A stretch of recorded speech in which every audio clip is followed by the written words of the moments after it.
สาวไทยนั้นนานเมื่อเด็กคนภาคภูมิว่าพ่อนางหาคิดจะไปว่าจะ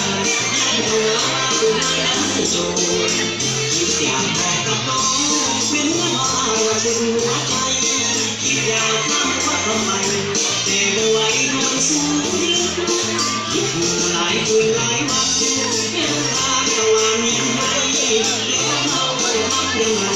ทนไม่ไหวจะต้องแต่งงาน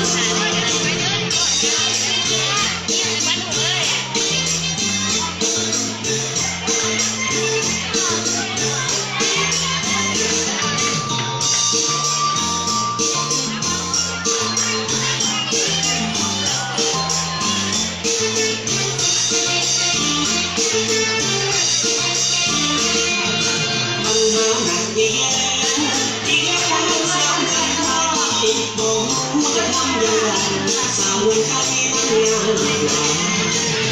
เด็กคนสาวบ้านคนว่าพ่อนางหาคิดจะไปว่าจะยันตัวบ้านนั้นโจรคิดอยากบอกกับน้องเป็นว่าเป็นหัวใจคิดอยากทำว่าทำไม